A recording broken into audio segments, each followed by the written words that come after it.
नमस्कार दोस्तों, किरण की कहानी चैनल में आपका स्वागत है। आज की हमारी कहानी है सबक। पिछले कुछ समय से विनीत के मन में अपनी मम्मी को लेकर नाराज़गी बढ़ती जा रही थी। बात यह नहीं थी कि मम्मी उसे डांटती थी या उसका ख्याल नहीं रखती थी। उसे स्वयं को लेकर मम्मी से कोई शिकायत नहीं थी। मम्मी से उसकी नाराज़गी की वजह तो यह थी कि मम्मी का व्यवहार उसके दादाजी के प्रति बहुत खराब था। अक्सर मम्मी दादाजी को बिना बात अपमानित ही नहीं करती, बल्कि अकेले में पापा के सामने भी दादाजी का झूठा नाम लेकर उनकी बुराई करती रहती थी। उस दिन तो मम्मी ने हद ही कर दी थी, जब नाना जी के सामने उन्होंने दादाजी का अपमान किया तो दादाजी को अच्छा नहीं लगा और वे चुपचाप बिना नाश्ता किए टेबल से उठ गए। दादाजी का नाराज़ होना भी गलत नहीं था। बात तो बस इतनी सी थी कि दादाजी ने केवल मम्मी को इतना कहा कि अर्चना, लगता है आज तुमने भूल से उपमा में नमक 2 बार डाल दिया। दादाजी का इतना बोलना भर था कि मम्मी गुस्से में उबल पड़ी। बाऊजी, अब बुढ़ापे में आपका यही काम रह गया है कि आप सारे समय मेरे काम में गलतियां ढूंढें। यह तो नहीं है कि जो कुछ मिला खा लिया। मम्मी इस तरह चिल्लाने से दादाजी नहीं, बल्कि टेबल पर बैठे सभी लोग चौंक गए थे। मम्मी की बात पर विनीत को बहुत ही गुस्सा आया। उसका मन किया कि वह भी दादाजी के साथ टेबल से उठ जाए, पर मम्मी की बड़ी बड़ी लाल आंखें देखकर उसकी हिम्मत नहीं हुई। उसने पापा की ओर देखा। वे चुपचाप नाश्ता करते रहे। उसे पापा पर भी बहुत क्रोध आया। वे मम्मी के इस तरह के व्यवहार करने पर उन्हें डांटते क्यों नहीं, उनसे इतना डरते क्यों हैं। नाना जी ने मम्मी को ज़रूर कहा, बेटी, तुमको अपने ससुर जी से इस तरह बात नहीं करनी चाहिए। इस पर मम्मी अपना ही रोना रोने लगी और अपनी सफाई में धड़ल्ले से झूठ बोलने लगी। मम्मी की बात सुनकर विनीत हैरान हो रहा था। मम्मी उसे तो कहती है कि कभी झूठ नहीं बोलना चाहिए, पर खुद कितना झूठ बोल रही थी। वे दादाजी का कौन सा ध्यान रखती हैं। उन्हें अपनी शॉपिंग, किटी पार्टीज़ और फ़ोन से फुर्सत मिले तो वे दादाजी का कोई काम करे। विनीत को समझ में नहीं आता कि उसकी मम्मी दादाजी से बेवजह इतनी नाराज़ क्यों रहती हैं। एक दिन उसने दादाजी से पूछा भी कि जब मम्मी उनका अपमान करती हैं तो वे उनके साथ क्यों रहते हैं, वापस गांव क्यों नहीं लौट जाते। तो दादाजी ने उसको बताया कि उन्होंने अपनी सारी जमा पूंजी अपने दोनों बेटे की पढ़ाई लिखाई, उनकी शादी में लगा दी। जो थोड़ी बहुत रकम बची थी वह दादी जी की बीमारी में लग गई। अब उनके पास कुछ नहीं बचा है कि वे अलग रहकर अपना गुजारा कर सकें। बस गांव में उनका एक छोटा सा घर है जिसको वो अपने जीते जी नहीं बेचना चाहते। मम्मी पापा रोज़ उन पर दबाव डालते हैं कि वे अपना गांव का घर बेच दें, जिससे जो रुपए आए उससे वे लोग शहर में अपना बड़ा सा घर खरीद लें। दादाजी इसके लिए तैयार नहीं हैं, इसलिए मम्मी पापा उनसे नाराज़ रहते हैं। विनीत को ये सब अच्छा नहीं लगा। यही सब सोचते सोचते विनीत की आंख लग गई। वह गहरी नींद में सो रहा था कि उसके दोस्त अभिनव ने उसे झिंझोड़ते हुए उठा दिया। अरे विनीत, इस समय दिन में कैसे सो रहे हो? चलो मेरे घर चलो, मेरे दादाजी ने मेरे लिए एक सुंदर सी गिफ्ट लेकर आए हैं। अभिनव के उठाने पर विनीत तैयार होकर उसके साथ उसके घर चल दिया। अभिनव उसके पड़ोस में ही रहता था और दोनों एक ही स्कूल में और एक ही क्लास में पढ़ते थे। अभिनव ने उसे अपनी साइकिल दिखाई और अपने दादाजी से मिलाने घर के अंदर ले गया। विनीत ने देखा अभिनव की मम्मी के साथ खाने की टेबल पर एक बुजुर्ग बैठे थे। विनीत भी उन लोगों के साथ खाना खाने बैठ गया। विनीत देख रहा था कि अभिनव की मम्मी बहुत प्यार से उसके दादाजी को एक एक चीज़ के लिए पूछ रही थी। विनीत को अनायास ही अपनी मम्मी याद आ गई। वे तो कभी भी उसके दादाजी को इतने प्यार से नहीं खिलाती। वह जो भी चीज़ बनाती हैं सबसे पहले पापा को परोसती हैं, फिर उसे, तथा सबसे अंत में दादाजी की प्लेट में बहुत बेमन से डालती हैं। विनीत के नाना जी कई दिनों से विनीत की मनोदशा का अध्ययन कर रहे थे। उन्होंने विनीत से पूछा, विनीत बेटा, मैं 3-4 दिनों से तुमको देख रहा हूँ। तुम्हारे हाथ में पढ़ाई की किताब होते हुए भी तुम्हारा ध्यान कहीं और रहता है। क्या बात है? तुम इतने परेशान क्यों हो?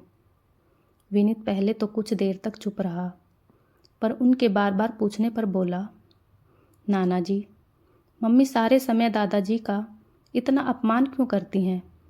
मैंने आज अभिनव के मम्मी पापा को देखा, वे तो उनके दादाजी की इतनी इज्जत करते हैं। फिर मेरी मम्मी ऐसी क्यों है? आप तो उनके पापा हैं, आप उन्हें कुछ कहते क्यों नहीं? नाना जी ने विनीत के कंधे पर हाथ रखते हुए कहा, ओह, लगता है तुम्हें अपने दादाजी से बहुत प्यार है। सच कहूँ बेटा, तुम्हारी मम्मी का बर्ताव मुझे भी पसंद नहीं, पर उसको समझाना इतना आसान नहीं है। पर तुम घबराओ नहीं, मैं अपने तरीके से उसको सबक सिखाऊंगा। नाना जी की बात सुनकर उसे काफ़ी तसल्ली मिल गई थी। नाना जी 10 दिनों का प्रोग्राम बनाकर आए थे, पर 5-7 दिनों बाद ही उन्होंने वापस जाने का मन बना लिया। दामाद बेटी तथा विनीत ने उन्हें रोकने की बहुत कोशिश की, पर उन्होंने ज़रूरी काम का बहाना बनाकर उनकी बात अनसुनी कर दी। जाते जाते वे अपनी बेटी और विनीत को क्रिसमस की छुट्टियों में दिल्ली आने का न्योता दे गए थे। हालांकि विनीत के मम्मी पापा क्रिसमस की छुट्टियों में गोवा जाने का प्रोग्राम बना रहे थे, पर नाना जी के बहुत आग्रह करने पर उसकी मम्मी ने कुछ दिनों के लिए दिल्ली जाने का प्रोग्राम बना लिया। विनीत को लेकर अर्चना जब अपने पीहर गई तो उसे अपने घर का माहौल काफ़ी बदला हुआ लगा। एक तो अपनी माँ की मृत्यु के बाद वह पहली बार पीहर गई थी, इसलिए भी उनकी अनुपस्थिति में घर उसे बहुत सूना लग रहा था। फिर बाबूजी भी बहुत उदास और सुस्त लग रहे थे। अर्चना सोचने लगी, 2 महीने पूर्व जब बाबूजी उससे मिलकर गए थे तब तो इतने बुझे बुझे से नहीं थे। उसने बाबूजी से पूछा भी तो उन्होंने यह कहकर टाल दिया कि रिटायरमेंट के बाद अकेले बैठे समय काटना उनके लिए बहुत दुश्वार हो जाता है। बेटे बहुएं सब अपने अपने कामों में व्यस्त रहते हैं। दोनों भाइयों ने अपने दोनों बड़े बच्चों को हॉस्टल में भेज दिया है। घर में दोनों के 2 छोटे बच्चे रह गए थे। वे भी दिन भर अपने स्कूल ट्यूशन में व्यस्त रहते हैं। शाम को खेलने चले जाते हैं। रात को भी उनके पास केवल टीवी पर अपनी पसंद का कार्टून चैनल देखने आते हैं। उस समय भी अगर वे अपनी पसंद का कोई कार्यक्रम देखते होते हैं और उन्हें रिमोट पकड़ाने में 2-4 मिनट की ही देरी हो जाती है तो चिल्ला चिल्लाकर अपनी मम्मियों को बुला लेते हैं। बाबूजी, आप बच्चों को प्यार नहीं कर सकते तो कम से कम उन्हें रुलाया तो मत कीजिए। आप तो दिन भर टीवी देखते ही हैं। जब बच्चों का देखने का समय होता है तो भी आप बीच में उनको डिस्टर्ब करते हैं। अर्चना ने देखा इस बार उसके भाइयों के रवैये में भी बहुत परिवर्तन हो गया था। रिटायरमेंट के पूर्व वे बाबूजी का जितना मान सम्मान करते थे वह सब तो समाप्त ही हो चला था।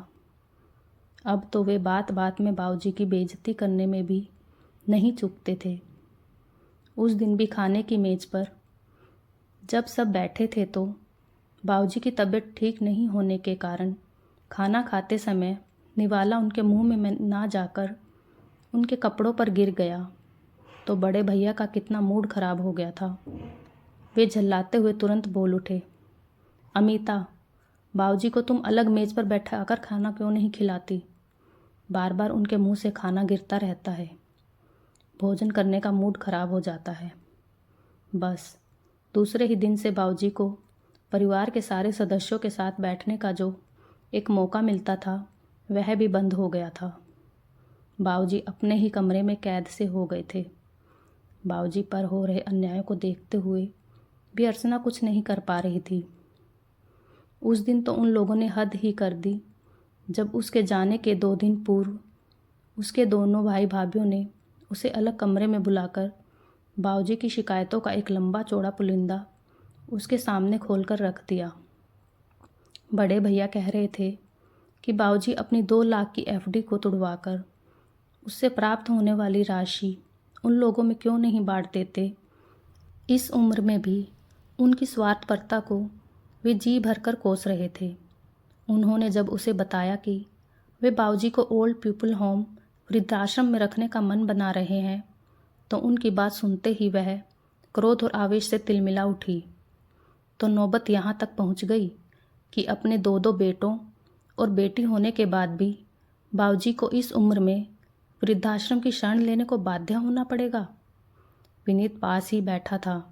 जब उसने मामा और मामी के बीच बहस होते देखी तो उनकी बातें सुन में बहुत भोलेपन से पूछ बैठा, मम्मी, यह ओल्ड पीपल होम क्या होता है? अब क्या नाना जी वहीं रहेंगे? क्या मैं भी उनके साथ जा सकता हूँ? अर्चना ने उसे डांटते हुए कहा, जब बड़े बात कर रहे हों तो छोटों को बीच में नहीं बोलना चाहिए। तुम जाओ, बाहर जाकर खेलो। विनीत के जाने के बाद उसने अपने भाइयों और भाभियों को संबोधित करते हुए कहा, जब से मैं यहाँ आई हूँ बाबूजी के प्रति आप लोगों के व्यवहार को देखकर बहुत दुखी और चिंतित हूँ।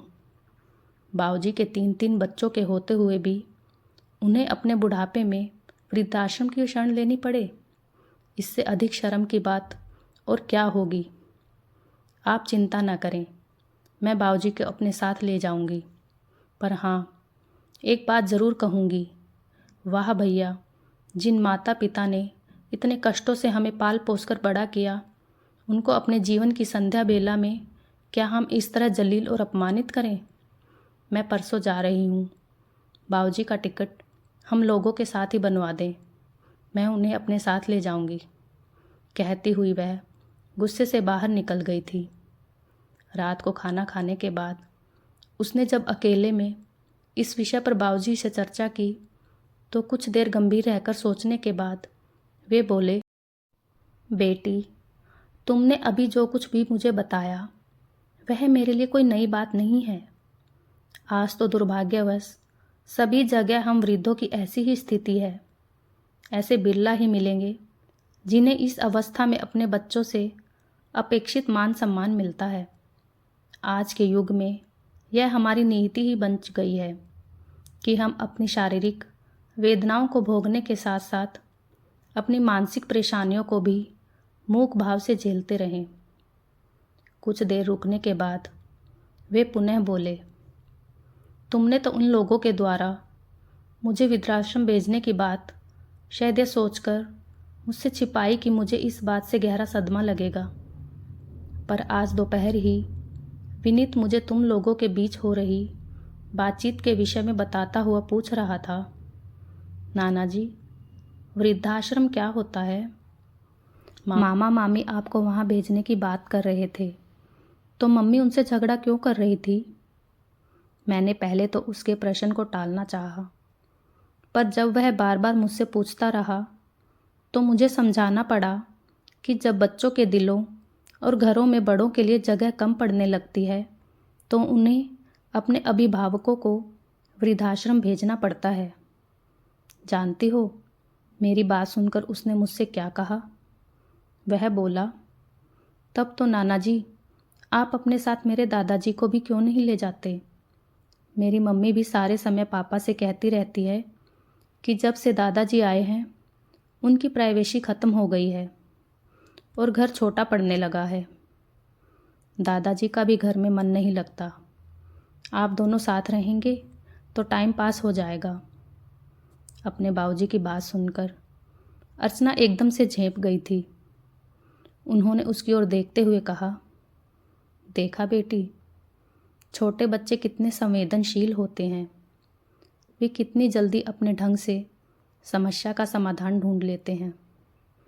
बाबूजी की बात सुनकर अर्चना कुछ क्षण मौन रहने के बाद बोली, बाबूजी, पर मैंने सोच लिया है कि आप मेरे साथ ही चलेंगे।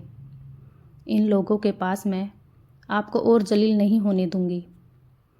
इन लोगों के पास भले ही आपके लिए जगह नहीं है, पर मेरे घर में आप आराम से रह सकते हैं। विनीत के साथ उसका रूम शेयर कर सकते हैं। हाँ, एक बात और है कि आप इन लोगों की बातों में आकर अपनी एफडी बिल्कुल नहीं तुड़वाइएगा। ये लोग आपसे आपके बुढ़ापे का एकमात्र सुरक्षा कवच भी छीन लेना चाहते हैं। अपनी बेटी की बात सुनकर उनके चेहरे पर हल्की सी मुस्कान दौड़ आई। अर्चना के कंधे पर हाथ रखते हुए बाबूजी बोले, चलो, मुझे इतनी तसल्ली तो मिली कि इस बुढ़ापे में मेरे बेटे नहीं तो बेटी मुझे अपने साथ रखने को तैयार है। पर सोचो, उन अभिभावकों की क्या स्थिति होती होगी जिनका दुख बांटने के लिए उनकी बेटियां नहीं होती। बुरा मत मानना, पर एक बात कहूँ, आज मैं तुम्हारा पिता हूँ और तुमसे मेरा खून का रिश्ता है, इसलिए तुम्हें आज मुझसे इतनी हमदर्दी हो रही है कि तुम मेरे लिए सब कष्ट उठाने को तैयार हो।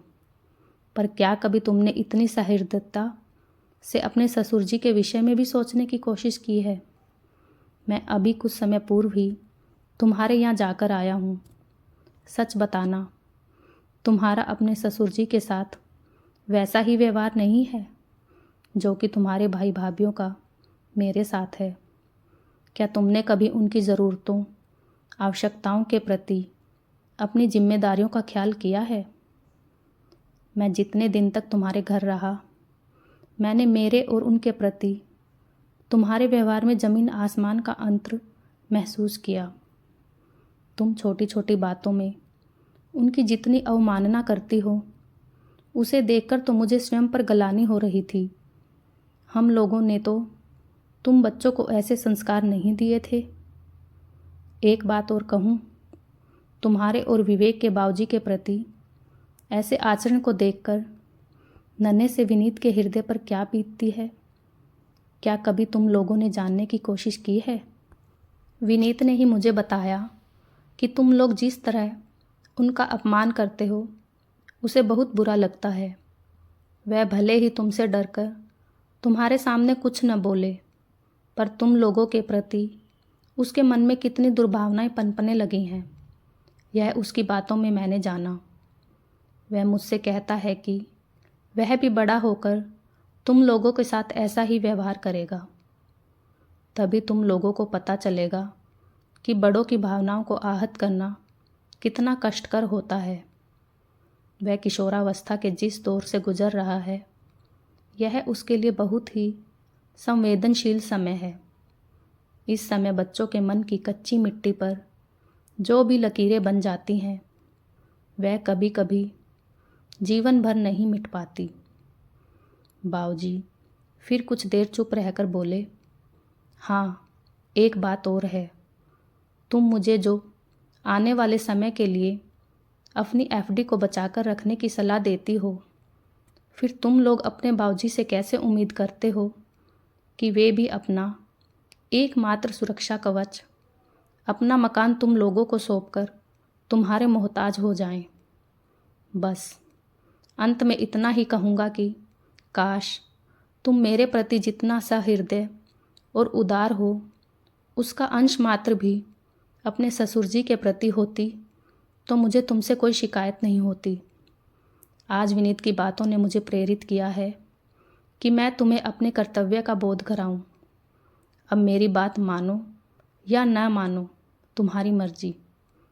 बाबूजी की बातें सुनकर अर्चना का मन बहुत बोझिल हो गया।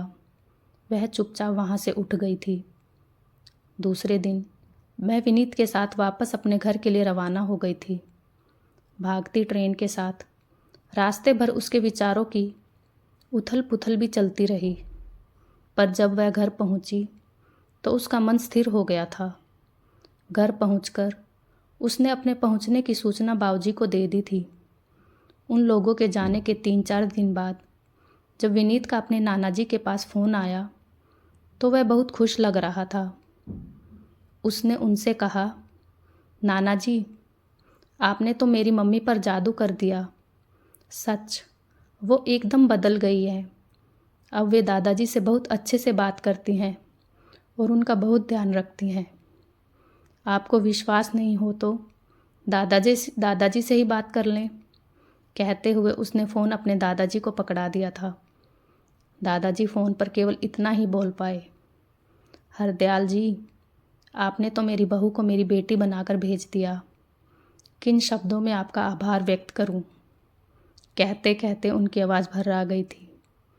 हरदयाल जी की आंखें भी नम हो गई थी। अपनी योजना को सफलतापूर्वक क्रियान्वित होते देखकर उन्होंने गहरा संतोष मिला। उन्होंने तुरंत अपने बेटों और बहुओं को बुलाया और उन्हें धन्यवाद देते हुए कहा, बच्चों, चलो तुम लोगों के सहयोग से अपने ड्रामा का सुखद अंत देखकर मुझे बहुत खुशी हो रही है। तुम चारों की सहायता के बिना भला मैं अपनी बेटी को सही रास्ते पर कहाँ ला पाता। बाबूजी की बात सुनकर सभी के चेहरों पर हर्ष और संतोष की लहर दौड़ गई थी। तो दोस्तों, आपको हमारी ये कहानी कैसी लगी? प्लीज़ लाइक, कमेंट और शेयर करें और प्लीज़ चैनल को सब्सक्राइब करना ना भूलें। धन्यवाद।